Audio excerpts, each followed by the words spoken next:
If I told you there was a concentration camp where prisoners had heated rooms, fresh bread every morning, medical care better than most American towns in the 1940s, and a monthly salary, you'd assume it was propaganda. If I told you the prisoners were German soldiers captured during World War II, you'd assume I was lying. But in the winter of 1944, deep in the mountains of Montana, 30 miles outside Helena, there existed a camp so strange that even the men imprisoned there believed it was a psychological experiment. And the strangest part? Every prisoner could vote on when and whether he would be released. This is where our story begins. The train ride lasted 4 days. The prisoners had stopped asking where they were going sometime after crossing the Mississippi. Frost crept along the edges of the railcar doors. Boots thudded on wooden floors. 32 German soldiers, most barely older than boys, sat in silence, waiting for whatever American mercy meant. They had heard the rumors: beatings, starvation, interrogations that lasted until men begged for death. Sergeant Lucas Weber didn't believe in rumors. He believed in patterns. And the pattern was clear. Defeated soldiers did not get comfort. When the train finally slowed, the air that rushed into the railcar burned their lungs. Pine trees stretched endlessly beyond the tracks. Snow layered the earth like a burial shroud. "Out!" an American voice shouted. The men stepped down into knee-deep powder. No barbed wire. That was the first thing Lucas noticed. There was fencing, yes, but ordinary timber fencing, the kind used for cattle. No guard towers with mounted machine guns, no floodlights. Just a wide valley surrounded by mountains that looked impossible to cross in winter. And then they saw the buildings. Not barracks, cabins. Real wooden cabins with glass windows and smoking chimneys. One of the younger prisoners whispered, "This is a mistake." But it wasn't. They were processed quickly. Names recorded, ranks noted, personal items catalogued. Then something unprecedented happened. Each man was handed a small envelope. Inside was $5. Lucas stared at the bill as if it were counterfeit. "You are being assigned a monthly wage," said the American officer calmly. "Work details will be voluntary. Education programs are available. Medical staff is on site. You are expected to follow camp rules." A prisoner raised his hand slowly. "And interrogation?" The officer blinked. "If we need information, we'll ask. You're prisoners of war, not criminals." The men exchanged glances. This wasn't fear. It was confusion. The cabins were warm. Each housed 4 men. Real beds with mattresses. Wool blankets. A small iron stove in the corner. Shelves. A wooden table. On the first evening, dinner consisted of beef stew, potatoes, bread still warm from the oven, and coffee. Coffee. A corporal named Dieter laughed hysterically when he tasted it. "They're fattening us before something," he muttered. But days passed. No beatings. No forced interrogations. Instead, bulletin boards appeared in the center of camp. One listed available jobs: carpentry, snow, clearing, kitchen assistants, library organization. Another announced classes: English language, American history, agricultural science. And then there was the third board, the one that made Lucas stop walking. It was titled Camp Referendum Schedule. Below it were dates. And beneath the dates, a sentence. All prisoners are eligible to vote regarding repatriation timelines and conditional release programs. Lucas read it 3 times. Vote. Regarding release. He turned to an American guard standing nearby. "What is this?" The guard shrugged. "Every 3 months, you will participate in a vote." If a majority agrees to enter the conditional release program, qualified prisoners can transition out of camp supervision. Transition where? Into town, paid labor contracts, housing assistance. Or you can remain here until formal exchange agreements are finalized. The guard said it as casually as discussing the weather. Lucas felt something colder than the Montana winter settle in his chest. You expect us to believe this? The guard studied him carefully. We expect you to decide for yourselves. That night, the camp did not feel like a prison. It felt like a puzzle. The men argued in whispers. It's propaganda, one insisted. They want us to go into town so they can monitor us. No one escapes this valley, another pointed out. Look at the mountains. Lucas remained quiet. Something about this arrangement felt deliberate. Not kindness, not weakness, but design. Why give prisoners comfort? Why give them wages? Why give them a vote? Unless the vote itself was the experiment. A week passed. Some men signed up for carpentry, earning additional pay. Others attended English classes, repeating awkward phrases under the guidance of a patient instructor. No one was forced. The guards did not shout. They did not strike. They observed. Always observed. And then, on the 10th day, the camp commander gathered everyone in the central yard. He was not what Lucas expected.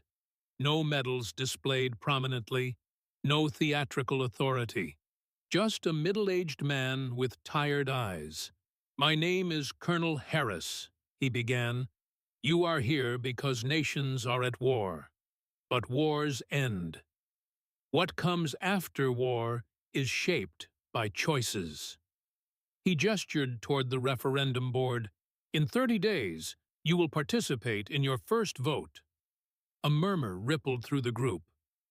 The question will be simple, Harris continued. Do you wish to enter the conditional civilian integration program? One prisoner shouted, What is the catch? Harris did not smile. There is no catch. Lucas finally spoke. And if we vote no, then you remain here, with full provisions, until formal exchange or the war concludes. The colonel paused. Understand this clearly. No prisoner leaves this valley without majority approval from fellow prisoners. Silence fell. Lucas felt the ground shift beneath the idea. Not individual escape. Collective decision. Their freedom would depend not on guards, but on each other. That night, Lucas couldn't sleep.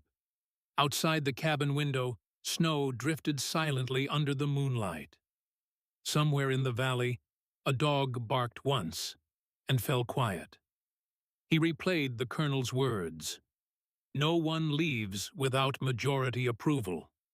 It was absurd, cruel almost, because now the responsibility wasn't American. It was theirs. If someone wanted to leave, and others voted against it, he would remain imprisoned, not by barbed wire, but by his own countrymen. Lucas finally understood. The comfort was not the experiment. The vote was. And in 30 days, the men would discover something far more difficult than surviving a prison camp. They would discover whether they trusted each other enough to be free. But what Lucas didn't yet know was that someone in the camp had already decided how that first vote would end. And he was willing to destroy the illusion of paradise to make it happen. If paradise is handed to you by the enemy, do you accept it? Or do you destroy it before it changes you? 3 days after Colonel Harris announced the referendum, the first fight broke out. It wasn't over food. It wasn't over money. It was over the word freedom. The camp had begun to settle into a strange rhythm. Snow was cleared each morning by volunteer crews. Smoke rose peacefully from chimneys. A small wooden building had been converted into a library. Donated books from citizens of Helena stacked neatly on shelves. Some prisoners were even laughing now. That was what angered Otto Kruger. Otto had been a lieutenant before capture. Older than most. 34. A veteran of 2 campaigns. A man who believed that dignity survived only through resistance. He watched the others sipping coffee, practicing English phrases, collecting their weekly wages in neatly folded envelopes. "You're adapting," he told Lucas one evening. "Like livestock." Lucas didn't look up from the English workbook in his hands. "Would you prefer the alternative?" Otto leaned closer. "You don't see it, do you?" "See what?" "This is not mercy. It's erasure." Word began to spread quietly through the cabins. Otto was campaigning. He moved from group to group after lights out, speaking in low tones. "If we vote yes," he argued, "we legitimize them. We show them we are comfortable being reshaped, integrated, absorbed."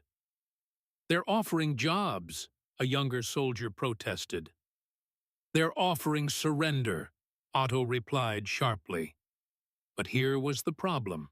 Some men wanted surrender, not to America, to peace. Meanwhile, the Americans changed nothing. No pressure, no speeches. Instead, something else appeared in the camp square. A wooden ballot box, transparent glass sides. It sat under a simple sign, "Referendum in 21 days." Below it, a smaller message, "Educational sessions available explaining the Conditional Civilian Integration Program." Lucas attended one. He expected propaganda. Instead, he received paperwork, real paperwork, housing options in nearby towns, employment contracts at sawmills and ranches, bank account forms, even a clause allowing eventual citizenship applications after the war, pending review. One prisoner raised his hand. "What if Germany wins?" The American officer hesitated. "Then you may request repatriation under standard military exchange." It sounded absurd even as he said it, but the paperwork was detailed, organized, structured, not theatrical. Lucas left the session unsettled. This wasn't psychological torture, it was administrative temptation. That night, Otto confronted him directly. "You attended the briefing." "Yes." And? "And it appears genuine." Otto's jaw tightened. "That's the most dangerous part." Lucas finally looked at him fully. "What do you want, Otto?" "I want us to remain who we are." "And who is that?" "Soldiers, not immigrants." The divide deepened, a quiet line drawn through the camp. On one side, those who believed survival meant adaptation. On the other, those who believed survival meant refusal. And the Americans? They observed. Always observed.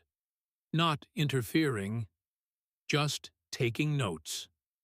Then something happened that shifted everything. Dieter, the young corporal who had laughed at the coffee on the first night, disappeared. His cabin mates assumed he was at work detail.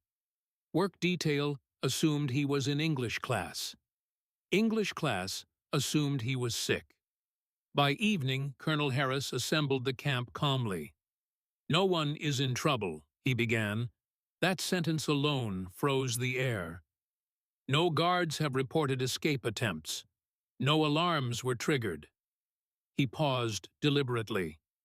"But one of you left the valley." Shock rippled through the prisoners. "Left? How?" "There are no locked gates," Harris continued evenly. "You were informed of that. The mountains remain your primary barrier." Otto stepped forward. "You let him go?" We did not stop him. A murmur of disbelief. Search parties? Someone demanded. Harris shook his head slowly. He made a personal decision. Lucas felt his pulse in his throat. Personal decision. Without the vote. Without the majority. Otto seized the moment. You see? He shouted to the others. This is manipulation. They want to show us freedom is possible, so we'll vote for their program. But Harris raised a hand. Corporal Dieter signed a departure waiver. Silence. What waiver? Lucas asked. Harris nodded to a guard who handed him a document. Printed at the top. Individual early departure. Acknowledgement signed. Dieter's name. Date. Thumbprint. He requested immediate departure into the wilderness, Harris explained. He declined integration. Declined supervision. Declined assistance. And you let him freeze? Otto demanded. Harris met his gaze without flinching. We let him choose. That night, the camp felt colder. No one slept well. The illusion of control had shifted. If one man could leave without majority approval, then what exactly did the vote control? Lucas reread the referendum notice again and again. No prisoner leaves this valley without majority approval. That was the wording. Valley, not wilderness.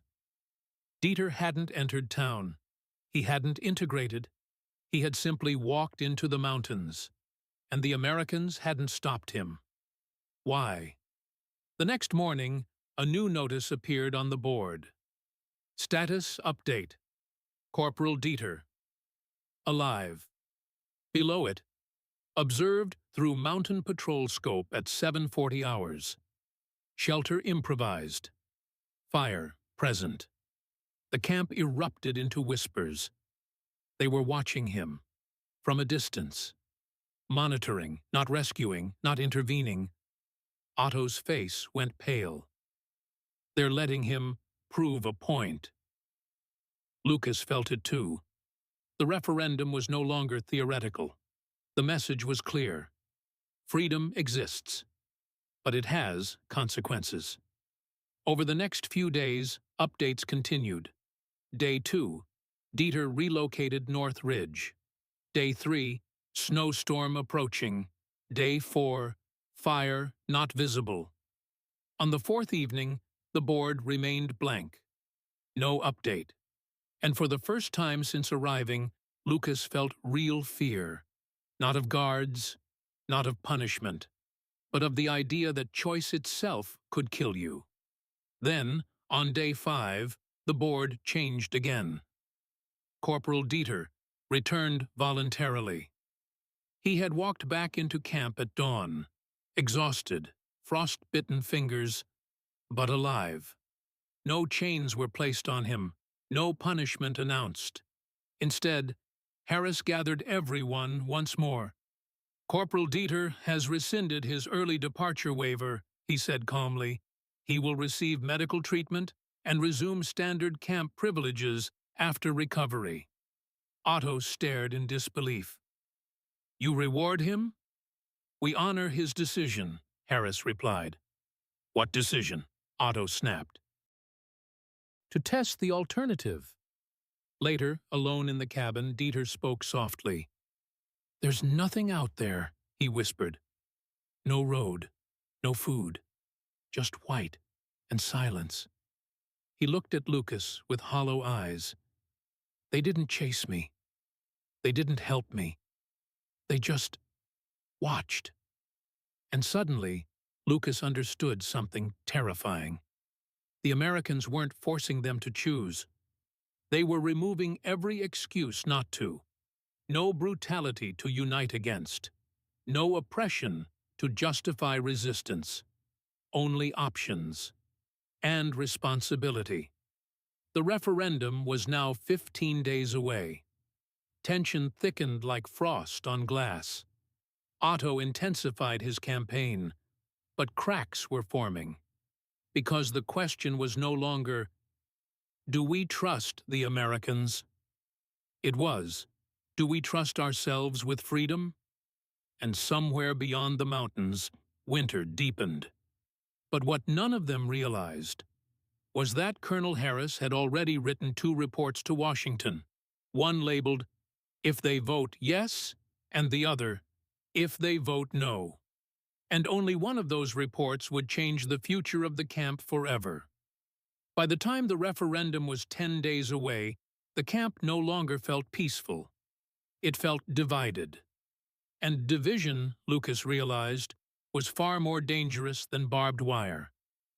Snow melted slowly under an early Montana thaw. The valley outside Helena no longer looked like a frozen prison. It looked like a postcard. Cabins stood neatly aligned. Smoke rose gently into blue sky. Prisoners walked freely between buildings. From a distance, no one would guess they were inmates of war. But inside the cabins, alliances were forming. Otto had gathered 12 committed no votes. Lucas estimated perhaps 14 leaning yes. The rest? Undecided. And that made them powerful. Then something new appeared in the square. A second ballot box, smaller, solid wood, no glass, no label, just a narrow slot at the top. It stood beside the transparent referendum box like a shadow. The murmurs began immediately. At sunset, Colonel Harris addressed them again. "You have seen the second box," he began evenly. "It is not a replacement. It is not a trick." Otto crossed his arms.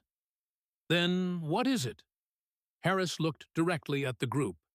"It is the accountability box." Silence.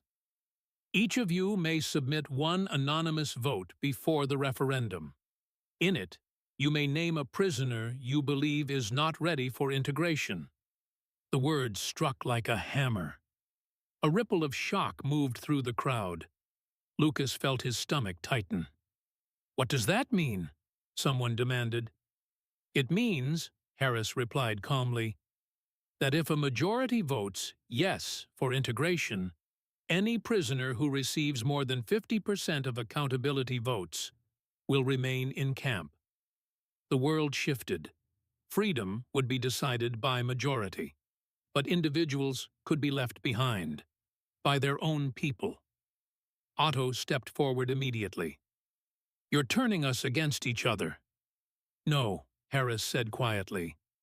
"You're deciding who represents you beyond this valley." "This is psychological warfare," Otto snapped. Harris didn't deny it. "It is social responsibility." That night, the camp was louder than it had ever been. Arguments erupted in cabins. Who would you vote against? No one. What if someone is unstable? What if someone reports us? Paranoia crept in like fog. Lucas lay awake staring at the ceiling beams. The genius of it was terrifying. The Americans didn't need informants. They created a system where suspicion did the work for them. But was it manipulation? Or was it democracy stripped bare? Over the next days, behavior changed. Men who had openly supported no softened their tone. Men who had championed integration became cautious. Because now, it wasn't just about voting yes or no. It was about whether your comrades trusted you enough to walk beside them into freedom. And trust was fragile. Dieter, still bandaged from frostbite, avoided eye contact with everyone. Rumors spread that his mountain escape would make him unreliable. Otto used it subtly. "You want a man who ran into a blizzard representing you in American town halls?" he would whisper. But something unexpected happened. Work details became more cooperative. Fights stopped. Men volunteered for shared responsibilities. They were no longer proving loyalty to ideology. They were proving reliability to each other. The camp had transformed, not into paradise, into a mirror. 5 days before the referendum, Lucas found an envelope on his bed. No name. Inside was a single piece of paper. 3 words written in German. Du bist naiv. You are naive. No signature. No threat. Just judgment. He sat in silence for a long time. He had never publicly declared his vote. But someone had decided who he was. And that was enough. The next morning, snow began falling again. A heavy, wet snowfall that blurred the valley edges. The mountains disappeared behind white mist. Isolation returned. Inside the square, the accountability box already contained folded slips. No one knew how many. No one knew whose names were inside. And that uncertainty did something extraordinary. It forced honesty. Lucas confronted Otto near the woodpile. "Would you put my name in that box?" he asked directly. Otto didn't hesitate. "If I believe you'd weaken us outside this camp, yes. And if I believe your refusal traps us here out of pride?" Otto's jaw tightened. "Then vote against me." The simplicity of it stunned Lucas. For the first time, this wasn't about America. It was about what kind of men they were without orders, without uniforms, without war. 3 days before the vote, Colonel Harris made an announcement that stunned everyone. "Tomorrow," he said calmly, "there will be a town delegation visiting the perimeter." Murmurs exploded. "Civilians?" "Yes," Harris continued. "Local employers, families, clergy. They will not enter the camp, but they will stand beyond the fence." "For what purpose?" Lucas asked. "To see who you are." Otto laughed harshly. "Exhibit animals." Harris shook his head. "Potential neighbors." The next afternoon, for the first time, the prisoners saw beyond abstraction. Across the wooden fence stood perhaps 20 townspeople from near Helena. Men in work coats, women holding children, a pastor, a ranch owner. They didn't shout, they didn't jeer, they simply observed. And then something even stranger happened. One of the town children raised his hand and waved. A small, uncertain wave. Dieter hesitated, then waved back. No guard stopped him. No one intervened. The valley felt impossibly quiet. That evening, the accountability box was sealed. The referendum box remained empty, waiting for the final vote. Lucas walked alone to the edge of the fence after lights out. The mountains loomed dark against starlight. He realized something chilling. If they voted no, the Americans would continue feeding them, housing them, paying them. They would survive the war in comfort.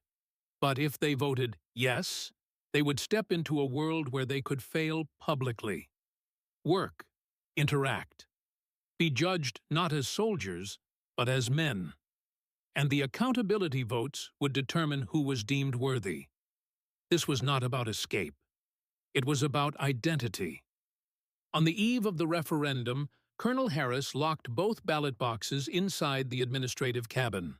2 reports waited on his desk. One labeled, "Majority Yes, Phase Integration." The other, "Majority No, Phase Observation Continues." But beneath those 2 folders was a third envelope, sealed, unmarked, and it contained something no prisoner, not even Otto, had considered. Something that would make the vote far more consequential than they imagined. Because tomorrow, they wouldn't just discover who wanted freedom. They would discover who the majority believed should never have it. The morning of the referendum arrived without ceremony. No drums, no speeches. Just a pale sky over the Montana Valley and 2 ballot boxes placed in the center of camp. One transparent, one solid wood. And 31 men standing in silence. Colonel Harris spoke only once. "You know the question.